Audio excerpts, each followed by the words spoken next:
Hi hello friends, good morning all of you. MRN study studio ಚಾನಲ್ಗೆ ತಮಗೆಲ್ಲರಿಗೂ ಸ್ವಾಗತಿಸುತ್ತಾ ಇವತ್ತಿನ ತರಗತಿಯಲ್ಲಿ ದೈಹಿಕ ಶಿಕ್ಷಣ ಶಿಕ್ಷಕರು ಒಂದು ಪಠ್ಯಕ್ರಮಕ್ಕೆ ಸಂಬಂಧಪಟ್ಟಂತಹ ಅನಾಟಮಿಯಲ್ಲಿ ಬರುವಂತಹ ರಕ್ತ ಪರಿಚಲನಾ ಸಂಸ್ಥೆ ಈ ಒಂದು ವಿಷಯದ ಮೇಲೆ ಇವತ್ತಿನ ತರಗತಿಯನ್ನು ಮಾಡ್ತಾಯಿದ್ದೀನಿ. ಹೋದ ಕ್ಲಾಸಲ್ಲಿ ನಾನು ರಕ್ತ ಪರಿಚಲನೆ ಮೇಲೆ ಒಂದು ಕ್ಲಾಸನ್ನು ಮಾಡಿದ್ದೀನಿ. ಅಲ್ಲಿ ರಕ್ತ ಮತ್ತು ರಕ್ತದ ಗುಂಪುಗಳು, ರಕ್ತದಲ್ಲಿ ಕಂಡುಬರುವಂಥ ಪ್ರಕಾರಗಳು ಇವೆಲ್ಲದರ ಬಗ್ಗೆ ಸಂಕ್ಷಿಪ್ತವಾಗಿ ಒಂದು ತರಗತಿ ಮಾಡಿದ್ದೀನಿ. ಅದರ ಮುಂದುವರೆದಂತಹ ಪಾರ್ಟ್ ಇವತ್ತಿನ ತರಗತಿಯಲ್ಲಿ ನಾನು ಹೇಳ್ತಾ ಇದ್ದೀನಿ. ಅದು ಮುಂದುವರೆದಂತಹ ಭಾಗ ಯಾವುದಂದರೆ ಅದು ಹೃದಯ ನೋಡ್ರಿ, ಇದು ಶಂಕುವಿನ ಆಕಾರ. ಹೃದಯ ಹೆಂಗಿದೆ? ಇದು ಶಂಕುವಿನ ಆಕಾರವನ್ನು ಹೊಂದಿದೆ. ಈ ರೀತಿ ಹೃದಯ ಶಂಕುವಿನ ಆಕಾರದಲ್ಲಿ ಕಂಡುಬರ್ತೈತೆ.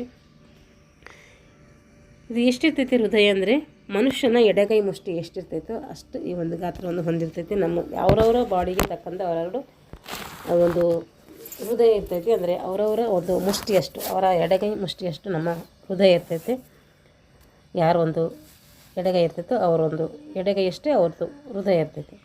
ಹಾಗಾದರೆ ಅದರದ್ದು ತೂಕ ಎಷ್ಟು? ಅದು ಬಾಲ ಎಷ್ಟು ಅಂದರೆ 300 ಗ್ರಾಮ್ ತೂಕವನ್ನು ಹೊಂದಿರ್ತೈತಿ. 300 ಗ್ರಾಮ್ ವೇಟೇಜ್ ಕಂಡುಬರ್ತೈತಿ. ಅಂದರೆ ಹೃದಯ ಯಾವ ಒಂದು ಪೊರೆಯಿಂದ ಆವೃತವಾಗಿದೆ ಅಂದರೆ ಪೆರಿಕಾರ್ಡಿಯಂ ಅನ್ನುವಂಥ ಒಂದು ಆವರಣದಿಂದ ಏನಾಗಿದೆ? ಆವೃತವಾಗಿದೆ. ಇದರಲ್ಲಿ ಪೆರೈಟೈಲ್ ಕಾರ್ಡಿಯಂ ಎಂಬ ಹೊರ ಆವರಣ ಹೊಂದಿದೆ. ಇದು ಪೆರಿಕಾರ್ಡಿಯಂ ಅನ್ನುವಂಥದ್ದು ಹೊರ ಆವರಣ, ಹಾಗೂ ವಿಸರಲ್ ಪೆರಿಕಾರ್ಡಿಯಂ ಅನ್ನುವುದು ಒಳ ಆವರಣ. ಹೊರಗಿಂದಕ್ಕೆ ಏನಂತೀವಿ? ಪೆರೈಟಲ್, ಒಳಗಿಂದಕ್ಕೆ ವಿಸರಲ್ ಎಂಬ 2 ಆವರಣಗಳನ್ನು ಹೊಂದಿದ್ದು. ಮಧ್ಯದಲ್ಲಿ ಏನಿದೆ? ಕಾರ್ಟಿಯಲ್, ಪೆರಿಕಾರ್ಟಿಯಲ್ ಎಂಬ ದ್ರವವನ್ನು ಹೊಂದಿದೆ. ಈ ಒಂದು ಮಧ್ಯ ಮತ್ತು ಹೊರ ಮತ್ತು ಒಳ ಒಂದು ಆವರಣದಲ್ಲಿ ಹೊಂದಿರುವಂತಹ ಒಂದು ಪೆರಿಕಾರ್ಟಿಯಂ ಎಂಬ ಅಂಶದಲ್ಲಿ ಕಂಡುಬರ್ತದೆ ಅಂತ ಕೇಳಿದರೆ ಅದು ಮಧ್ಯದಲ್ಲಿ ಕಂಡುಬರ್ತೈತೆ. ಹೃದಯದ ಒಳ ಮತ್ತು ಹೊರ ಆವರಣದ ಮಧ್ಯದಲ್ಲಿ ಏನು ಬರ್ತೈತೆ? ಪೆರಿಕಾರ್ಟಿಯಲ್ ಎಂಬಂಥ ದ್ರವವನ್ನು ಕಂಡುಬರ್ತೈತೆ. ಸೆಪ್ಟಮ್ ಎಂಬ ಸ್ನಾಯು ಭಿತ್ತಿಯನ್ನು ಹೃದಯವನ್ನು ಎಡ ಮತ್ತು ಬಲ ಭಾಗಗಳಿಗೆ ವಿಂಗಡಿಸಿದೆ. ಸೆಪ್ಟಮ್ ಎಂಬ ಒಂದು ಭಾಗ ಏನು ಮಾಡ್ತೈತೆ? ಹೃದಯವನ್ನು ಏನು ಮಾಡ್ತೈತೆ? ಎಡ ಹೃದಯ ಈ ರೀತಿ ಹೃದಯ ಇರ್ತದೆ. ಈ ಹಾರ್ಟ್ ಈ ರೀತಿ ಇದೆ ಅಂದರೆ ಇದು ಒಂದು ಎಡ ಒಂದು ಬಲ. ಇದು ನಾವು ನ್ಯಾಚುರಲ್ ಆಗಿ ಈ ರೀತಿ ಇರ್ತೈತೆ ಹಾರ್ಟು. ಅದನ್ನು ನಾವು ಈ ರೀತಿ ಹಾಕ್ತೀವಿ, ಅದು ಹಾಕ್ಬಾರ್ದು ಆ ಥರ. ಇದು ಎದರಿಂದ ಆವೃತವಾಗಿದೆ ಅಂತಂದರೆ ಪೆರಿಕಾರ್ಡಿಯಂ ಒಂದು ಆವೃತ ಆಯಿತು. ಯಾವುದರಿಂದ 2 ಭಾಗಗಳಾಗಿ ಮಾಡ್ತಾರೆ ಅಂತ ಕೇಳಿದ್ರೆ ಅದು ಸೆಪ್ಟಮ್ ಎಂಬುವಂಥ ಸ್ನಾಯುವಿನಿಂದ 2 ಭಾಗವಾಗಿ ಮಾಡಿದೆ. 2 ಭಾಗಗಳು ಯಾವಂದರೆ ಒಂದು ಎಡ ಒಂದು ಬಲ. ಮಧ್ಯದಲ್ಲಿ ಏನಿದೆ? ಹೃದಯದ ಎಡಭಾಗವು ಮಧ್ಯದಲ್ಲಿ ಏನು ಕಂಡುಬರ್ತದೆ? ದ್ವಿದಳ ಕವಾಟವನ್ನು ಹೊಂದಿದೆ. ಇದರ ಮೇಲ್ಭಾಗವನ್ನು ನಾವೇನಂತೀವಿ? ಎಡ ಉತ್ಕರ್ಣ ಅಂತ ಕರಿತೀವಿ. ಕೆಳಭಾಗವನ್ನು ಉತ್ತರಾಕ್ಷಿ. ಈ ರೀತಿ ಹಾರ್ಟ್ ಈ ರೀತಿ ಇದೇ ಹೃದಯ ಅಂತಂದರೆ ಇದರ ಮೇಲ್ಭಾವನದಲ್ಲಿ ಏನು ಕಂಡುಬರ್ತೈತೆ? ಉತ್ಕರ್ಣ ಕಂಡುಬಂದರೆ ಕೆಳಭಾಗದಲ್ಲಿ ಏನಾಗ್ತೈತೆ? ಉತ್ತರಾಕ್ಷಿ. ಈ ಕಡೆ ಕಂಡುಬಂದರೆ ಈಗ ನಮ್ಮ ಬಲ ಕಡೆ ಏನು ಮಾಡ್ತೀವಿ ನಾವು? ಎಡ ಕಂಡು ಬರ್ತೈತಿ. ಎಡ ಕಡೆ ಬಲ ಅಂದರೆ ಇಲ್ಲಿ ಅಪೋಸಿಟ್ ಆಗ್ತೈತಿ, ನಮ್ಮ ಬಾಡಿಗೆ ಅಪೋಸಿಟ್ ಆಗಿರ್ತೈತಿ. ಇದು ನೋಡ್ರಿ, ಹೃದಯದ ಮೇಲ್ಭಾಗದಲ್ಲಿ ಎಡ ಉತ್ಕರ್ಣ, ಕೆಳಭಾಗದಲ್ಲಿ ಉತ್ತರಾಕ್ಷಿ. ಹೃದಯದ ಬಲಭಾಗದಲ್ಲಿ ದ್ವಿದಳ ಕವಾಟ ಕಂಡುಬರ್ತೈತಿ. 2 ಭಾಗಗಳನ್ನಾಗಿ ವಿಂಗಡಿಸಿದೆ. ಮೇಲ್ಭಾಗ ಉತ್ಕರ್ಣ, ಕೆಳಭಾಗ ಉತ್ತರಾಕ್ಷಿ ಎಂದು ಕರಿತೀವಿ. ಉಚ್ಚ ಮತ್ತು ನೀಚ ಅಪಧಮನಿಗಳನ್ನು ಕೂಡ ಇದು ಹೊಂದಿದೆ. ಬಲ ಉತ್ಕರ್ಣಕ್ಕೆ ಏನು ಮಾಡಿದೆವು? ನೀಚ ಮತ್ತು ಉಚ್ಚ ಅಪಧಮನಿಗಳು ತೆರೆದುಕೊಂಡಿವೆ. ಬಲ ಉತ್ತರಾಕ್ಷಿಯಿಂದ ಪಲ್ಮನರಿ ಅಂದರೆ ಪುಪ್ಪಸ ಅಪಧಮನಿ ಹೊರಟಿದೆ. ಬಲ ಉತ್ತರಾಕ್ಷಿಯಿಂದ ಪಲ್ಮನರಿ ಅಥವಾ ಪುಪ್ಪಸ ಅಪಧಮನಿ ಏನಾಗಿದೆ? ಹೊರಟಿದೆ. ಎಡ ಉತ್ಕರ್ಣದಲ್ಲಿ ಪಲ್ಮನರಿ ಅಭಿಧಮನಿಗಳು ಏನು ಮಾಡಿದೆ? ತೆರೆದುಕೊಂಡಿವೆ. ಎಡ ಉತ್ಕರ್ಣದಲ್ಲಿ ಪಲ್ಮನರಿ ಅಭಿಧಮನಿಗಳು ತೆರೆದುಕೊಂಡಿವೆ. ಎಡ ಉತ್ತರಾಕ್ಷಿಯಿಂದ ಮಹಾಪಧಮನಿ ಏನಾಗಿದೆ? ಹೊರಟಿದೆ. ಎಡ ಉತ್ತರಾಕ್ಷಿಯಿಂದ ಮಹಾಪಧಮನಿ ಏನು ಮಾಡಿದೆ? ಹೊರಟಿದೆ. ಮಯೋಕಾರ್ಡಿಯಂ ಮಧ್ಯದ ಆವರಣ. ಇದು ಹಾರ್ದಿಕ ಎಂಬ ಸ್ನಾಯುವಿನಿಂದ ಆಗಿದೆ. ಏನಾಗಿದೆ? ಇದು ಹೃದಯ ಹಾರ್ದಿಕ ಎಂಬ ಸ್ನಾಯುವಿನಿಂದಾಗಿದೆ. ಹೃತ್ರಾಕ್ಷಿಯ ಭಾಗದ ಒಳಮೈಯು ಪ್ಯಾಪಿಲರಿ ಎಂಬ ಸ್ನಾಯುವಿನಿಂದಾಗಿದೆ. ಹೃತ್ರಾಕ್ಷಿಯ ಭಾಗದ ಒಂದು ಒಳಮೈಯು ಪ್ಯಾಪಿಲರಿ ಎಂಬಂಥ ಒಂದು ಸ್ನಾಯುವಿನಿಂದಾಗಿದೆ. ಇದು ಬಲವಾಗಿದ್ದು ತ್ರಿಪಟಲ ಕವಾಟ ಮತ್ತು ದ್ವಿಪಟಲ ಕವಾಟಗಳನ್ನು ಬಿಗಿದು ಹಿಡಿದುಕೊಂಡಿದೆ. ತ್ರಿಪಟಲ ಕವಾಟ ಮತ್ತು ದ್ವಿಪಟಲ ಕವಾಟಗಳನ್ನು ಇದೇನು ಮಾಡಿದೆ?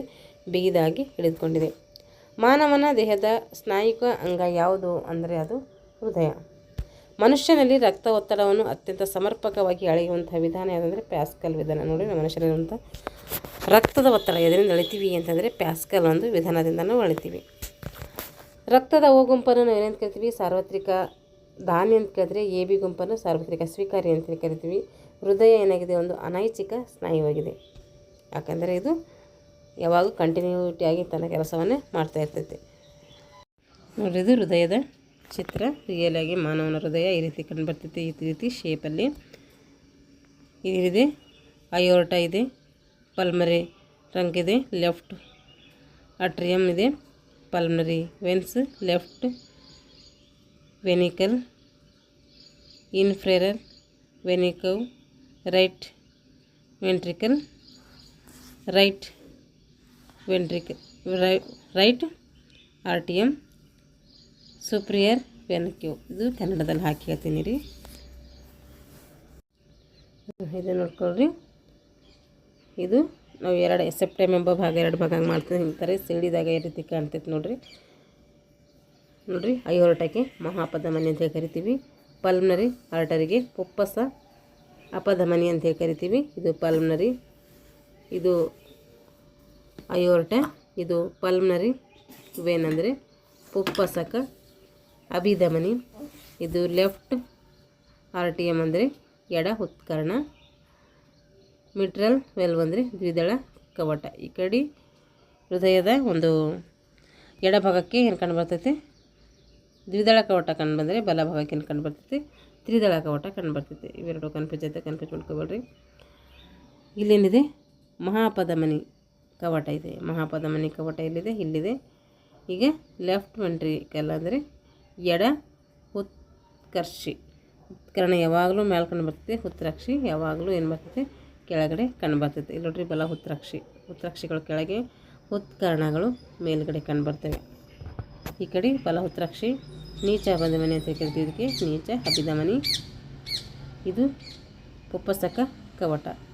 ಪುಪ್ಪಸಕ ಕವಟ ಅಲ್ಲೂ ಕಂಡು ಬರ್ತೈತೆ. ಅಲ್ಲಿ ದ್ವಿದಳ ಕವಟ, ಇಲ್ಲಿ ತ್ರಿದಳ ಕವಟ. ಬಲ ಉತ್ಕರ್ಣ, ಈ ಕಡೆ ಎಡ ಉತ್ಕರ್ಣ. ಇಲ್ಲಿ ಪುಪ್ಪಸಕ ಅಭಿಧಮನಿ, ಇಲ್ಲಿ ಪುಪ್ಪಸಕ ಅಪಧಮನಿ ಬರಬೇಕಿಲ್ಲಿ. ಈ ಕಡೆ ಅಭಿಧಮನಿಗಳು ಕಂಡು ಬರ್ತವೆ, ಈ ಕಡೆ ಅಪಧಮನಿಗಳು ಕಂಡು ಬರ್ತವೆ. ಹಾಗೆ ಉಚ್ಚ ಅಭಿಧಮನಿ, ಇಲ್ಲಿ ಉಚ್ಚ ಅಭಿಧಮನಿ ಕಂಡು ಬರ್ತದೆ. ಈ ಕಡೆ ಏನು ಕಂಡು ಬರ್ತೈತೆ? ಪುಪ್ಪಸಕ ಅಪಧಮನಿ. ಈ ಕಡೆ ಅಪಧಮನಿಗಳು ಕಂಡು ಬರ್ತವೆ, ಈ ಕಡೆ ಅಭಿಧಮನಿಗಳು ಕಂಡು ಬರ್ತವೆ. ಇಲ್ಲಿ ನೋಡ್ರಿ, ಒಂದ್ಸರಿ ಕನ್ನಡದಾಗ ಕೊಟ್ಟಿದ್ದಾರೆ ಇಲ್ಲೆಲ್ಲ ಪಾರ್ಟ್ಸು. ಎಡ ಉತ್ಕರ್ಣ, ಬಲ ಉತ್ಕರ್ಣ, ಎಡ ಉತ್ಕರ್ಣ, ಬಲ ಉತ್ಕರ್ಣ. ಹಾಗೆ ಎಡ ಉತ್ರಾಕ್ಷಿ, ಬಲ ಉತ್ರಾಕ್ಷಿ. ಉತ್ರಾಕ್ಷಿಗಳ ಕೆಳಗಡೆ, ಉತ್ಕರ್ಣಗಳು ಮೇಲ್ಗಡೆ. ಮಹಾ ಅಪಧಮನಿ ಅಯೋರ್ಟ ಅಂತ ಕರಿತೀವಿ. ಪಲ್ಮನರಿ ಅಪಧಮನಿ, ಪಲ್ಮನರಿ ಅಪಧಮನಿ, ಪಲ್ಮನರಿ ಅಭಿಧಮನಿ. ಮಲಿನ ರಕ್ತನಾಳಗಳು, ನೀಚ ಅಪಧಮನಿ ಅಂತ ಕರಿತೀವಲ್ಲ, ಅದಕ್ಕೆ ಏನಂತೀವಿ? ಮಲಿನ ರಕ್ತನಾಳ. ಕೆಳಗಿನ ಮಲಿನ ರಕ್ತನಾಳ ಮೇಲೂ ಕಂಡು ಬರ್ತೈತೆ, ಕೆಳಗಡೆನೂ ಕಂಡು ಬರ್ತೈತೆ. ಹಾಗೆ ದ್ವಿದಳ ಕವಟ ಮತ್ತು ತ್ರಿದಳ ಕವಟ. ದ್ವಿದಳ ಕವಟ ಯಾಕಡೆ ಹೊಂದಿರ್ತೈತೆ? ಅಪಧಮನಿಗಳು ಕಂಡು ಹೊಂದಿದ್ರೆ ತ್ರಿದಳ ಕವಟ ಅಭಿಧಮನಿಗಳು ಕಂಡು ಬರ್ತೈತೆ. ಈಗ ಹೃದಯ ಯಾವ ರೀತಿ ಕೆಲಸ ಮಾಡ್ತೈತೆ ಅಂತ ನೋಡ್ರಿ. ಹೃದಯವು ಬೇರೆ ಬೇರೆ ಭಾಗಗಳ ಸಂಕುಚನ ಮತ್ತು ವಿಕಾಸನಗಳ ಒಂದು ನಿರ್ದಿಷ್ಟ ರೀತಿಯಲ್ಲಿ ಜರುಗುತ್ತವೆ. ಈ ಕಾರ್ಯಗಳಲ್ಲಿ ಏನು ಮಾಡ್ತೈತೆ? 3 ಹಂತಗಳು ಕಂಡು ಬರ್ತವೆ. ಒಂದು ಸಿಸ್ಟಾಲಿಕ್ ಅಂದ್ರೇನು? 2 ಉತ್ಕರ್ಣಗಳು ಅಂದರೆ ಎಡ ಮತ್ತು ಬಲ 2 ಉತ್ಕರ್ಣಗಳು ಒಂದೇ ಕಾಲಕ್ಕೆ ಏನಾಗ್ತವೆ? ಸಂಕೋಚನಗೊಂಡು ರಕ್ತವು ಏನು ಮಾಡ್ತದೆ? ಉತ್ಕರ್ಣದಿಂದ ಉತ್ರಾಕ್ಷಿಗೆ ಹರಿಯುವುದು. ಈ ಸಂಕೋಚನವು ಸುಮಾರು 0.1 ಸೆಕೆಂಡ್ ಅವಧಿಯಾಗಿರ್ತೈತಿ. ಸಿಸ್ಟಾಲಿಕ್ ಅಂದರೆ 2 ಉತ್ಕರ್ಣಗಳು ಅಂದರೆ ಬಲ ಮತ್ತು 2 ಉತ್ಕರ್ಣಗಳು ಎಲ್ಲಿರ್ತವೆ? ಮೇಲಿರ್ತವೆ. ಒಂದೇ ಕಾಲಕ್ಕೆ ಒಂದೇ ಟೈಮಿಗೆ ಸಂಕೋಚನಗೊಂಡು ಕುಗ್ಗಿ ರಕ್ತವು ಏನಾಗ್ತೈತೆ? ಉತ್ಕರ್ಣದಿಂದ ಉತ್ರಾಕ್ಷಿಗೆ ಹೋಗ್ತೈತೆ. ಉತ್ಕರ್ಣದಿಂದ ಉತ್ರಾಕ್ಷಿಗೆ ಹೋಗ್ತೈತೆ ಅಂದರೆ ಮೇಲಿಂದ ಕೆಳಗೆ ಹೋಗ್ತೈತೆ. ಉತ್ರಾಕ್ಷಿ ಕೆಳಗೆ ಇರ್ತೈತೆ, ಉತ್ಕರ್ಣ ಮೇಲೆ ಇರ್ತೈತೆ. ಈ ರೀತಿ ಹೋಗ್ತೈತೆ. ಈ ರೀತಿ ಹೋಗೋದಕ್ಕೆ ಏನಂತೀವಿ ನಾವು ಅಂದರೆ ಸಿಸ್ಟಾಲಿಕ್ ಅಂತೇಳಿ ಕರಿತೀವಿ. ಈಗ ಡಯಾಸ್ಟಾಲಿಕ್, ಉತ್ರಾಕ್ಷಿಗಳೆರಡು. ಉತ್ರಾಕ್ಷಿ ಏನು ಕರಿತೀವಿ? ಕೆಳಗಡೆ ಕಂಡು ಬರ್ತಾವೆ ಅಂತ ಹೇಳಿದ್ವಿ. ಉತ್ರಾಕ್ಷಿಗಳು ಎಡ ಮತ್ತು ಬಲ ಉತ್ರಾಕ್ಷಿಗಳು ಒಂದೇ ಕಾಲಕ್ಕೆ ಸಂಕೋಚನೆಗೊಂಡು ರಕ್ತವು ಮಹಾಪಧಮನಿ ಮತ್ತು ಪುಪ್ಪಸ ಅಪಧಮನಿಗಳಿಗೆ ತರಲ್ಪಡುತ್ತದೆ. ಮಹಾಪಧಮನಿ ಮತ್ತು ಪುಪ್ಪಸ ಅಪಧಮನಿಗಳಿಗೆ ಏನಾಗ್ತೈತಿ ಅದು ಕೊಡ್ತೈತಿ. ಅದು ಎಷ್ಟು ಕೊಡ್ತೈತೆ ಅಂದರೆ 0.3 ಸೆಕೆಂಡ್ ಅವಧಿಯ ಒಳಗಾಗಿ ಕೊಡ್ತೈತಿ. ಈಗ ಡಯಾಸ್ಟಾಸಿಸ್ ಹಾಗಂದ್ರೆ ನೋಡಿರಿ, ಉತ್ಕರಣಗಳೆರಡು ಮತ್ತು ಉತ್ಪ್ರೇಕ್ಷೆಗಳೆರಡು, ಉತ್ಕರಣ ಉತ್ಪ್ರೇಕ್ಷೆ ಎರಡು ಅಷ್ಟು 4 ಭಾಗಗಳು ಸೇರಿಕೊಂಡು ವಿಕಾಸನ ಹೊಂದಿರುವುದು. ಈ ಒಂದು ಹಂತವನ್ನು ಏನಂತೀವಿ ಸಾಮಾನ್ಯ ವಿರಾಮ ಅಂಥೇಳಿ ಕರಿತೀವಿ. ಇದು ಎಷ್ಟಿರ್ತದೆ ಅಂದರೆ 0.4 ಸೆಕೆಂಡ್ ಅವಧಿಯಾಗಿರ್ತೈತಿ. ಹೀಗೆ ಹೃದಯ ಕಾರ್ಯದ ಒಂದು ಸಂಪೂರ್ಣ ಚಕ್ರ ಸುಮಾರು 0.8 ಸೆಕೆಂಡ್ ಕಾಲವನ್ನು ತೆಗೆದುಕೊಳ್ತೈತಿ. ಅದರಿಂದ ಪ್ರತಿ ನಿಮಿಷಕ್ಕೆ ಮಾನವನ ಹೃದಯ ಎಷ್ಟು ಬಡಿತೈತೆ ಅಂತ ಕೇಳಿದ್ರೆ ಅದು 72ರಿಂದ 75 ಸಾರಿ ಏನು ಮಾಡ್ತೈತೆ ಪಡ್ಕೊಳ್ತೈತೆ. ಈಗ ಹೃದಯದ ಸಪ್ಪಳ ಯಾವ ರೀತಿ ಲಬ್ ಡಬ್ ಬರ್ತದೆ ನೋಡಿರಿ. ಹೃದಯದ ಕಾರ್ಯ ನಡೆದಾಗ ಅಲ್ಲಿಯ ಕವಾಟಗಳು ಮುಚ್ಚುವುದರಿಂದ ಏನು ಮಾಡ್ತದೆ, ಅದರ ಕವಾಟಗಳು ಮುಚ್ಚುವುದರಿಂದ ಸಪ್ಪಳಗಳು ಏನಾಗ್ತವೆ ಇಲ್ಲಿ ಉಂಟಾಗ್ತವೆ. ಉತ್ಕರಣ ಮತ್ತು ಉತ್ಪ್ರೇಕ್ಷೆಗಳ ನಡುವೆ ಇರುವಂಥ ದ್ವಿದಳ ಮತ್ತು ತ್ರಿದಳ ಕವಾಟಗಳು ಮುಚ್ಚುತ್ತವೆ. ಉತ್ಕರಣ ಮತ್ತು ಉತ್ಪ್ರೇಕ್ಷೆಗಳ ಮಧ್ಯೆ ಏನಿರ್ತೈತೆ ತ್ರಿದಳ ಕವಾಟ ಮತ್ತು ದ್ವಿದಳ ಕವಾಟ ಅವು ಮುಚ್ಚುತ್ತವೆ. ಅವು ಮುಚ್ಚುವುದರಿಂದ ಲಬ್ ಎಂಬ ಶಬ್ದ ಉಂಟಾಗ್ತದೆ. ಇದರಿಂದ ಸತತವಾಗಿ ಒಂದರ ನಂತರ ಒಂದು ಉಂಟಾಗ್ತದೆ. ಇದೇ ರೀತಿ ಲಬ್ ಡಬ್ ಲಬ್ ಡಬ್ ಲಬ್ ಡಬ್ ಲಬ್ ಡಬ್ ಅಂಥೇಳಿ ಸತತವಾಗಿ ಕಂಟಿನ್ಯೂ ಆಗಿ ಸಪ್ಪಳ ಉಂಟಾಗ್ತದೆ. ಅದಕ್ಕಿಂತೇನು ಹೃದಯದ ಸಪ್ಪಳ ಅಂಥೇಳಿ ಕರಿತೀವಿ. ಈಗ ರಕ್ತನಾಳಗಳು. ಹೃದಯದಿಂದ ಹೊರದೂಡಲ್ಪಟ್ಟಂತಹ ರಕ್ತವು ದೇಹದ ತುಂಬ ನಾಳಗಳಲ್ಲಿ ಏನು ಮಾಡ್ತೈತೆ ಹರಿತೈತೆ. ಹೃದಯದಿಂದ ಏನು ಮಾಡ್ತೈತೆ ಹೊರದೂಡಲ್ಪಟ್ಟಂತಹ ರಕ್ತವು ಹೃದಯದಿಂದ ಏನು ಹೊರಗಿರ್ತದೆ, ಹೃದಯದಿಂದ ಹೊರ ಹಾಕಿರ್ತದೆ ರಕ್ತ. ಆ ರಕ್ತ ಏನು ಮಾಡ್ತದೆ, ಹೃದಯದಿಂದ ಹೊರದೂಡಲ್ಪಟ್ಟಂತಹ ರಕ್ತವು ದೇಹದ ತುಂಬ ನಾಳಗಳಿಗೆ, ದೇಹದಲ್ಲಿರುವಂಥ ಬೇರೆ ಬೇರೆ ನಾಳಗಳಿರ್ತಾವಲ್ಲ ಎಲ್ಲ ನಾಳಗಳಿಗೆ ಏನಾಗ್ತದೆ ಹರಿತದೆ. ಅವುಗಳೇನಂತೀವಿ ನಾವು ರಕ್ತನಾಳಗಳು ಅಂತ ಕರಿತೀವಿ. ಈ ರಕ್ತನಾಳಗಳಲ್ಲಿ ಅಪಧಮನಿಗಳು, ಅಭಿಧಮನಿಗಳು, ಲೋಮನಾಳಗಳು ಎಂಬ 3 ಪ್ರಕಾರಗಳು ಕಂಡುಬರ್ತವೆ. ಅಪಧಮನಿ, ಅಭಿಧಮನಿ, ಲೋಮನಾಳ. ಹಾಗಾದರೆ ಅಪಧಮನಿ ಅಂದರೆ ಏನು ಅಂತಂದ್ರೆ ನೋಡಿರಿ, ಇದು ಏನಾಗ್ತದೆ ಸ್ಥಿತಿಸ್ಥಾಪಕತ್ವ ಗುಣವನ್ನು ಹೊಂದಿರ್ತದೆ. ಅಪಧಮನಿ ಮಧ್ಯದಲ್ಲಿ ಏನಿಲ್ಲ ಕವಾಟಗಳಿಲ್ಲ, ಇದಕ್ಕೇನಿಲ್ಲ ಮಧ್ಯದಲ್ಲಿ ಕವಾಟಗಳಿಲ್ಲ. ಇವು ಚರ್ಮದಿಂದ ಹೆಚ್ಚು ಆಳದಲ್ಲಿವೆ. ಇವಕ್ಕೆ ಯಾವುದೇ ಕವಾಟಗಳಿಲ್ಲ, ಚರ್ಮದಿಂದ ತುಂಬ ಆಳದಲ್ಲಿ ಕಂಡುಬರ್ತವೆ. ಇವು ರಕ್ತವನ್ನು ಏರ್ಪಡ್ತವೆ ಚಿಮ್ಮಿಸ್ತವೆ. ಇವು ಹೃದಯದಿಂದ ರಕ್ತವನ್ನು ಒಯ್ಯುವ ನಾಳಗಳು. ಇವು ಹೃದಯದಿಂದ ಏನು ಮಾಡ್ತವೆ ರಕ್ತವನ್ನು ಒಯ್ಯುವಂತಹ ರಕ್ತನಾಳಗಳಾಗಿರ್ತವೆ. ಹೃದಯದಿಂದನೇ ಏನು ಮಾಡ್ತವೆ ರಕ್ತವನ್ನು ತಗೊಂಡು ಹೋಗ್ತವೆ. ಹೃದಯದಿಂದ ರಕ್ತವನ್ನು ತೆಗೆದುಕೊಳ್ಳುವಂತಹ ರಕ್ತನಾಳಗಳಿಗೆ ಏನಂತೀವಿ ಅಪಧಮನಿ. ದೇಹದ ಭಾಗದಿಂದ ಹೃದಯಕ್ಕೆ ತರುವಂತಹ ರಕ್ತಗಳು ತರ್ತದೆ, ಅದಕ್ಕೇನಂತೀವಿ ನಾವು ಅಭಿಧಮನಿ ಅಂತ ಕರಿತೀವಿ. ಮುಂದೆ ಬರ್ತದೆ ಹೇಳ್ತೀನಿ ನೋಡಿರಿ. ಹೃದಯದಿಂದ ರಕ್ತವನ್ನು ಒಯ್ಯುವ ರಕ್ತನಾಳಗಳು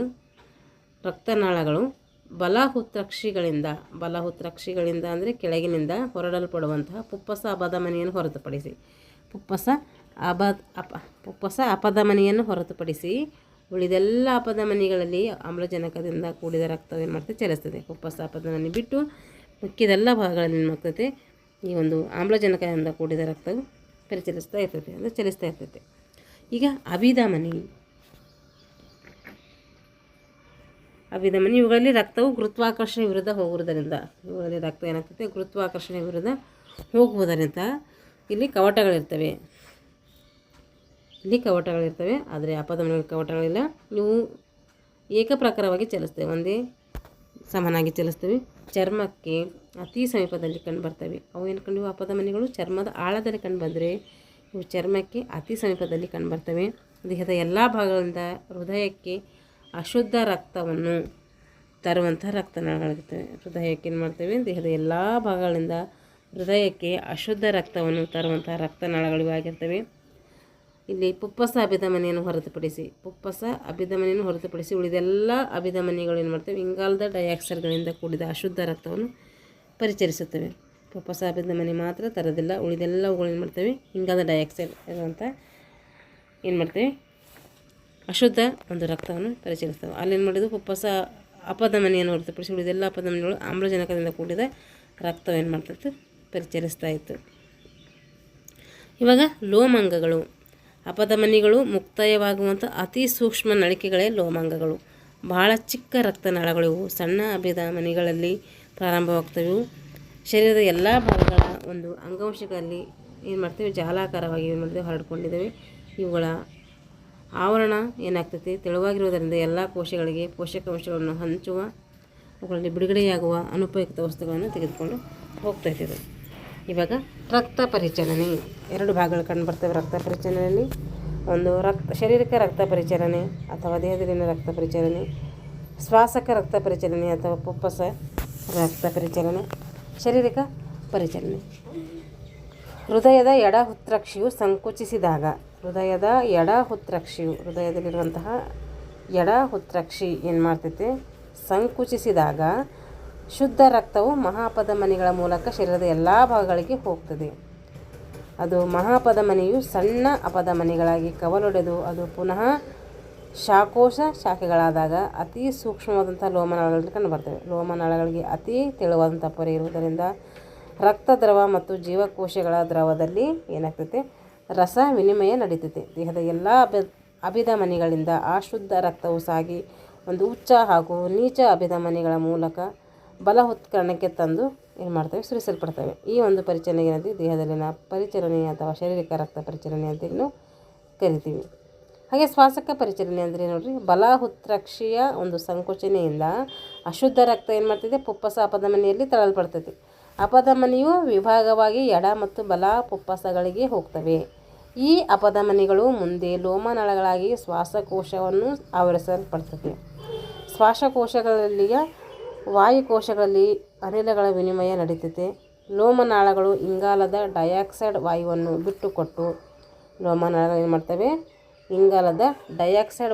ಬಿಟ್ಟುಕೊಟ್ಟು ಆಮ್ಲಜನಕವನ್ನು ಪಡೆದುಕೊಂಡು ಶುದ್ಧ ರಕ್ತವಾಗಿ ಪುಪ್ಪಸ ಅಭಿಧಮನಿಗಳ ಮುಖಾಂತರ ಎಡ ಉತ್ಕರ್ಣಕ್ಕೆ ಸುರಿಸಲ್ಪಡ್ತವೆ. ಈ ಪರಿಚಲನೆಯನ್ನು ಪುಪ್ಪಸ ರಕ್ತ ಪರಿಚಲನೆ ಅಥವಾ ಶ್ವಾಸಕ ಪರಿಚಲನೆ ಅಂತೇಳಿ ನಾವು ಕರಿತೀವಿ. ರಕ್ತ ಹೆಪ್ಪುಗಟ್ಟುವಿಕೆ, ರಕ್ತದಲ್ಲಿಯ ಕಣಗಳಿಗೆ ಗಾಯವಾದಾಗ ಅದರಲ್ಲಿರುವಂಥ ಕ್ಯಾಲ್ಸಿಯಂ ಲವಣದ ಒಂದು ಅಸ್ತಿತ್ವದಿಂದ ಥ್ರೋಂಬೋಕಿನೆಸಿಸ್ ಹುಟ್ಟುತ್ತದೆ. ಇದರ ಪರಿಣಾಮ ಥ್ರೋಂಬೋಬಿನ್ನ ಮೇಲೆ ಆಗಿ ಥ್ರೋಂಬಿನ್ ಸಿದ್ಧವಾಗ್ತದೆ. ಥ್ರೋಂಬಿನ್ವು ಏನಾಗ್ತದೆ, ರಕ್ತದೊಳಗಿನ ಒಂದು ಫಿಬ್ರಿನೋಜನ್ನೊಡನೆ ಕೂಡಿ ಫಿಬ್ರಿನ್ ಎಳೆಗಳು ಏನಾಗ್ತವೆ, ಸಿದ್ಧವಾಗ್ತವೆ. ಫಿಬ್ರಿನ್ ಮತ್ತು ರಕ್ತ ಕಣಗಳು ಸೇರಿ ರಕ್ತ ಏನಾಗ್ತದೆ, ಅವಾಗ ಹೆಪ್ಪುಗಟ್ತೈತಿ. ಇದಕ್ಕೇನಂತೀವಿ, ರಕ್ತ ಹೆಪ್ಪುಗಟ್ಟುವಿಕೆ ಅಂತೇಳಿ ಕರಿತೀವಿ. ನೋಡ್ರಿ, ಇದು ಇಂಪಾರ್ಟೆಂಟ್ ನೆನ್ಪಿಟ್ಕೋಬೇಕು. ಇಷ್ಟೇನಾಯಿತು, ಹೃದಯಕ್ಕೆ ಸಂಬಂಧಪಟ್ಟಂಥ ವಿಷಯ ನಾವು ತಿಳ್ಕೊಂಡಿದ್ದೀವಿ. ಇಲ್ಲಿ ಗಮನಿಸಬೇಕಾದಂಥ ಅಂಶ ಕೊಟ್ಟಿದ್ದಾರೆ, ತಿಳ್ಕೊಳ್ಳೋಣ. ಇಲ್ಲಿ ಗಮನಿಸಬೇಕಾದ ಅಂಶಗಳು ಮತ್ತು ಮುಖ್ಯವಾದ ಪ್ರಶ್ನೆಗಳು ಬರ್ತವೆ. ಅವು ಇನ್ನೊಂದು ಕ್ಲಾಸಲ್ಲಿ ಮಾಡ್ತೀನಿ, ಯಾಕೆಂದರೆ ಇವನು ಇಂಪಾರ್ಟೆಂಟು. ಹಾಗಾಗಿ ಇದಕ್ಕೊಂದು ಸಪೋರ್ಟಾಗಿ ಕ್ಲಾಸ್ ಮಾಡ್ತೀನಿ, ಇದೆಲ್ಲ ಸೇರಿಸೋದು ಬೇಡ. ಇಲ್ಲಿಗೇನಿತ್ತು, ರಕ್ತ ಪರಿಚಲನಾ ಸಂಸ್ಥೆ ಬಗ್ಗೆ ಸಂಕ್ಷಿಪ್ತವಾಗಿ 2 ತರಗತಿಗಳಲ್ಲಿ ನಾನು ಮಾಡಿದ್ದೀನಿ. ನೆಕ್ಸ್ಟಲ್ಲಿ ಅದಕ್ಕೆ ಸಂಬಂಧಪಟ್ಟಂಥ MCQ ಅನ್ನು ಬಿಡಿಸೋಣ ಅಂತ ಹೇಳ್ತಾ ಇಲ್ಲಿಗೆ ತರಗತಿಯನ್ನು ಮುಗಿಸ್ತಾ ಇದ್ದೀನಿ. ಎಲ್ಲರಿಗೂ ಧನ್ಯವಾದಗಳು.